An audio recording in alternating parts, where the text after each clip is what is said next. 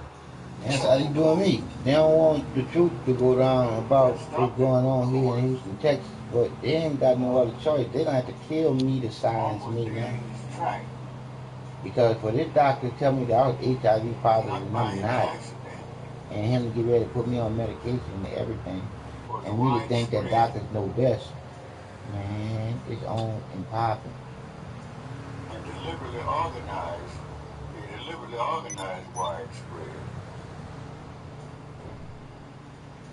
use of drugs.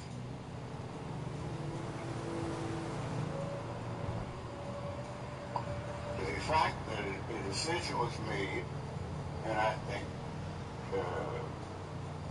you, most of it familiar with the broadcast of the Mafia defector who went on public media to declare what happened and outline in great detail the great plan of how to destroy the black youth of the nation, starting in New York. He said in a meeting 20 miles outside of New York City, the great decision was made. He said he didn't have to guess about it, and those who heard him know that I'm quoting him almost verbatim, because he was there. And the decision was to concentrate the distribution of drugs on the black youth of the nation, starting in New York. Starting in New York, beginning in the elementary school, and that to punish, even on the pain of death, any of the distributors who invaded the white community or predominantly white schools. That New York and other large cities were to be divided up into districts. The district commander, black, was to be given any kind of car he wanted. Mercedes, Rolls Royce, anything. Because this would be a part of the sales pitch. The blacks just love buying cars, and he'd drive around through the community with his buying car. And some of his key assistants, and he'd be identified, he'd be known, that sort of stuff. And so, the stories, I'm not going any farther into it.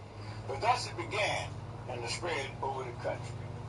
And we fell for it. Now, one thing was important. That the thing to attract the blacks more than any other thing, more than the drug itself. But to spread the word, have a number of key young people in it, and spread the word that this is the end thing. So they'll get it. Just think it's the end thing. And they'll brave the fires of hell to be a part of the end thing. So that's our story of the decade of struggle. We put together this film to pay particular homage and tribute to the extraordinary young people of that era. And we give the story to our young people of today in particular, in the hope that they'll stop and think about much of the negativism that they're caught up in nowadays, and try to understand why. Here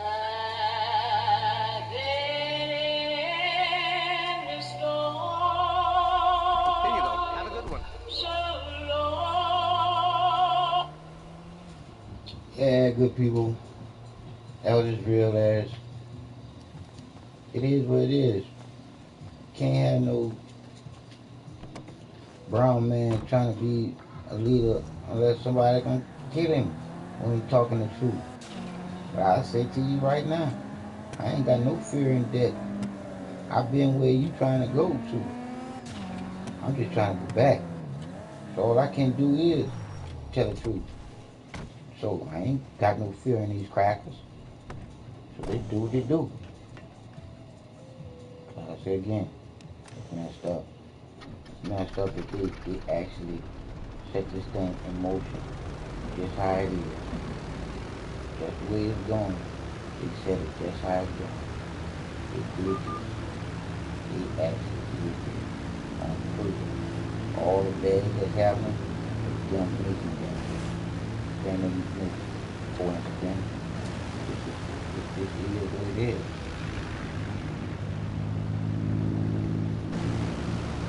But it's my heart to know that it's a few families that's doing this here. Some corporations that's doing this here. All of them in cahoots together. Fucking the people. Got us all around it just like people. Believing all the pictures that they painted for you to believe in. The young people saying it. You can't kill all of the young people. If the government tries, especially during the weekend.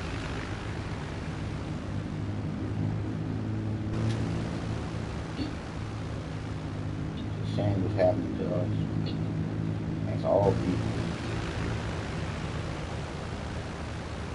We're actually allowing people to feel as slaves.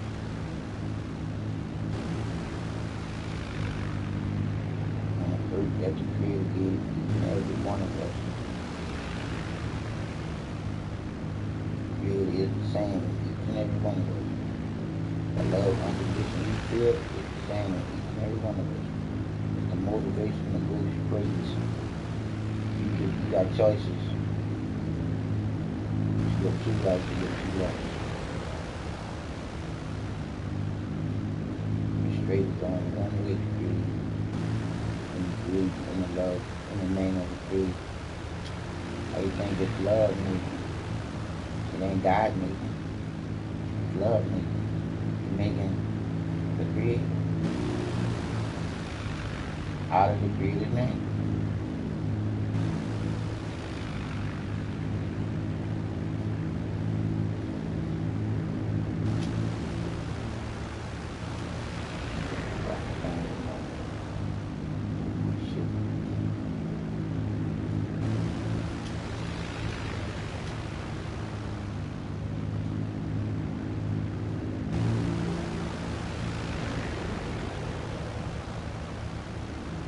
I want to get it float.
You've forgotten about the cars I requested. My friend, please. This is no good. Man, I'm rich, man. You look like stealing cars.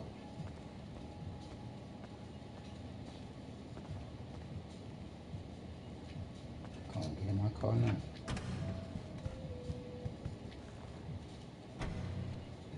And we're gonna move the play out.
You've racked up some more ammunition rewards points.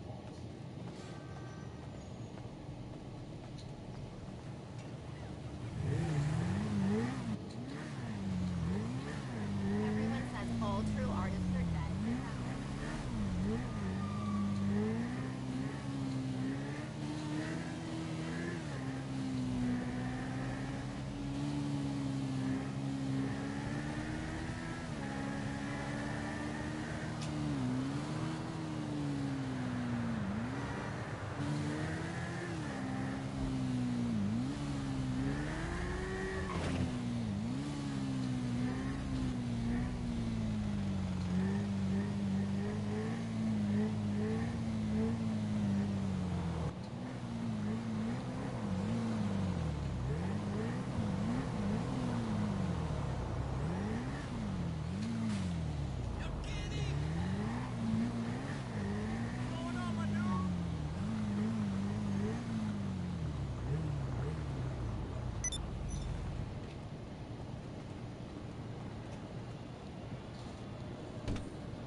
looking good. Really. Anything you need, boss.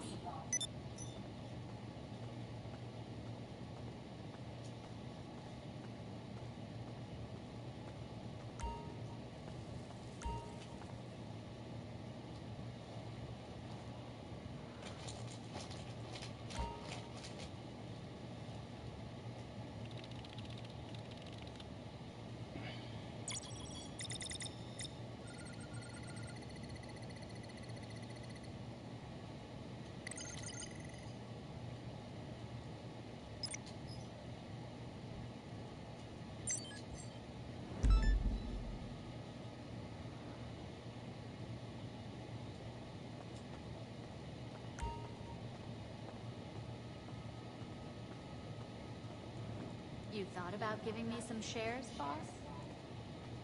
Got a job, girlfriend, and you don't do shit all day.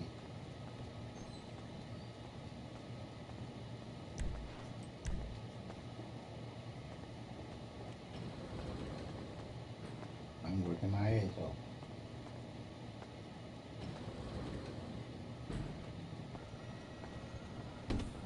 Now, if I really want to do something, I need to put in this game. Boss, we've been robbed. Some bad people took the goods, and you're going to have to take them back if you don't want to write this off. The location's on your tracker.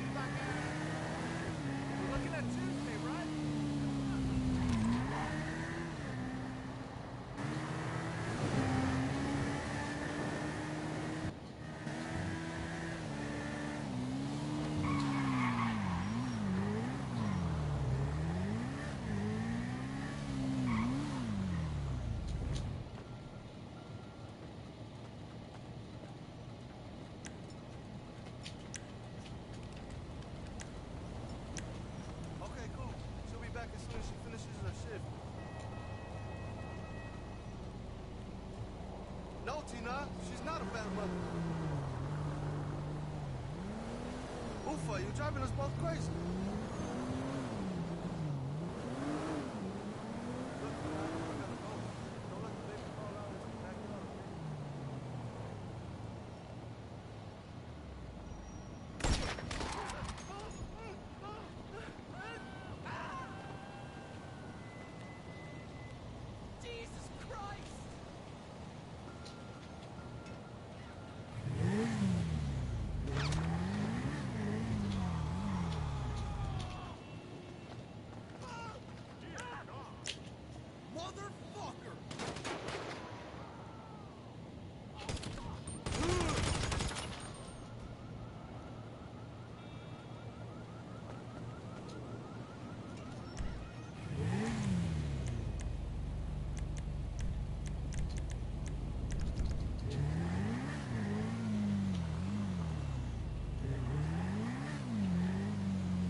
was made out of.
The cop should be with you very soon.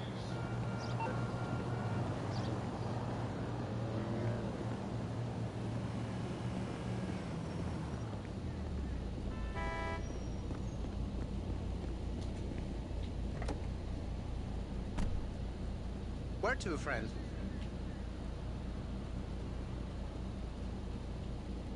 Enjoy your journey. Thank you. I'm gonna put that.